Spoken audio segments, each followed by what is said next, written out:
இன்னைக்கு என்ன பெஜல் வந்திருக்குன்னா, ஆஹா, குட்டி அன்னக்கூடையில மாங்காய் ஊறுகாய் வந்திருக்கு. அன்னக்கூடை வேற லெவல்ல இருக்கும் போல இருக்கு.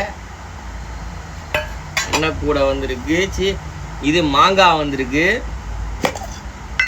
ஆஹா, நல்ல மனமான மாங்காய் சாம்பார் வந்திருக்கு. மாங்காய் போட்ட சாம்பாரு. அப்படியே சாப்பிடுவேன் மாங்காவை. முறுக்களா இருக்கு மாங்காய். ஆஹா, பீன்ஸு கேரட்டு பொரியல் வித் தேங்காய் போட்டு நல்ல மணமா. நீங்க சாப்பிட்டீங்களா தலைவரே? இன்னைக்கு தான் தலைவரே பெஜல் எங்க ஆத்துல நல்லா மணமா வந்திருக்கு தலைவரே. இன்னைக்கு ஒரு புடி தான் மாப்பிள்ள, ஒரு புடி